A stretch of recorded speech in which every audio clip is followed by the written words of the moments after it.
the Agrarian Sharing Network, we've always had this motto, which is essentially like a friend to everyone and an enemy of none. And essentially, one of the things we're endeavouring to do many things with this initiative, but one of the things we're endeavouring to do is to cultivate, in a sense, a new reality. One that transcends social divisions, political divisions, religious divisions, and is basically of a living form of togetherness that supports that living conversation between people across all these boundaries, using basically the heaven of earth as the embrace that brings everything together. I think if we bring people together, and then we can have conversations when things get real.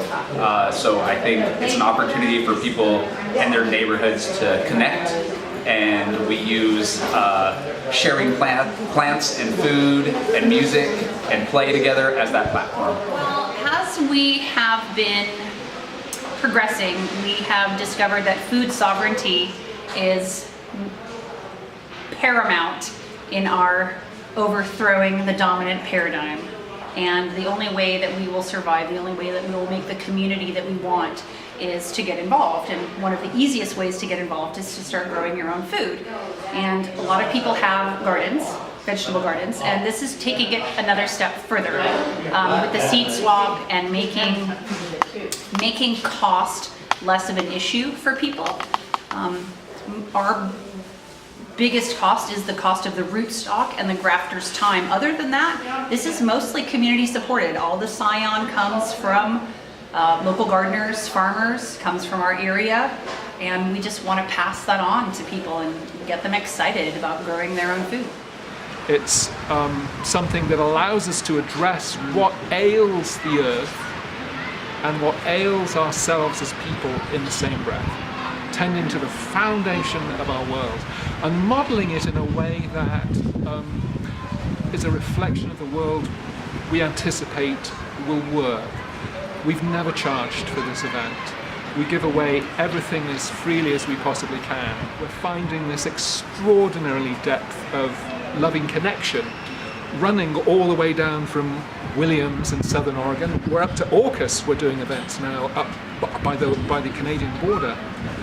That there's this thread that connects, that's coming in to a large degree in part because the social dynamic that we are engaging in is modelled on nature's lines, nature's patterns. When you move towards the propagation archetype, you move towards a root archetypal form in life, the world, nature, human culture. And when we marry that form of the green-blooded natural dynamic to the red-blooded social dynamic in what we call this eco-social form, this eco-cultural form, what we find is the synergy doesn't just work on what you might think like a technical level. We might be grassroots, but the ecological sophistication of these efforts is extraordinary. We've been doing this work for many years now, and we've gotten really dialed in to what the most impressive and likely future heirlooms in our bioregion are going to be. And we're getting pretty good at going out and finding this material and identifying it and collecting it and storing it and distributing it in a healthy way to, across our entire bioregion. But it's not just the technical side that's working. What we're finding is that the social side is working synergistically with it too. What's really interesting is that we're really focusing, it used to be a really big event that used to encompass all of Eugene, but now we're focused on smaller neighborhood operations, and so we're trying to really focus on bringing folks together in their immediate community and transform folks from consumers of culture to contributors of our community. So, I was really excited today to see folks that showed up early, and we just had folks helping put scion in buckets, de-rubber band things, get seed out on the table, so it was more of a contribution rather than a consumer activity. I work with children who have disabilities, and so having them in my yard and having them touch and having them help me plant things and grow, I hope shows them where their food comes from, and that processed food is not the only choice. And also for my child, I started growing things and having chickens so that my son could see that food came from an actual place, not some, amorphous grocery store, and having it trucked in. It was important to convey those things. Well, I came and I was a consumer of this event back in the day, and I felt like I really needed to collaborate and be part of it because I thought it was really important. How does it apply to my life? I like bringing people together.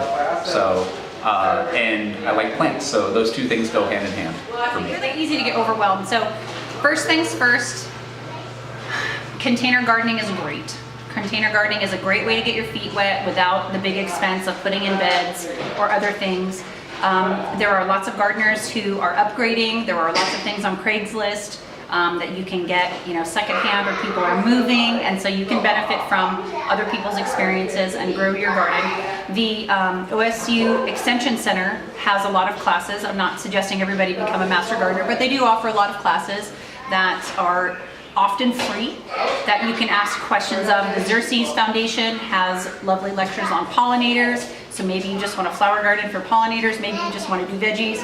Food for Lane County Seed to Supper has a fantastic introductory 6-week class for people to take, and it introduces them to the principles of gardening, and they do talk about container gardening. Getting involved in your community, going to the rose gardens, going to a prop fair, asking questions, sharing with your neighbors. I always share. I grow way more vegetables than I possibly need. And then other organizations like Positive Community Kitchen, I grow food for them, and they work with teens from the Northwest Youth Corps to keep them out of detention facilities and to teach them culinary skills. So there's lots of different ways people can get involved. These are a great springboard for other events. We do at least six of these through this ASN, and there are a couple other through the Home Orchard Society, and one in Lakeview and one in Williams. And so we're starting to spread, and people are getting excited. People are getting excited about growing their own food. And honestly, if you can only just do one thing, maybe you just like sunflowers, just start with sunflowers, and just go from there and share what you love with other people. Around work such as this, we're very clear that we're actually moving towards something that is coherent, something that is functional, something that works for everybody and for the planet, and essentially is ultimately a really beautiful thing. Why we do it? It's beautiful, so much fun.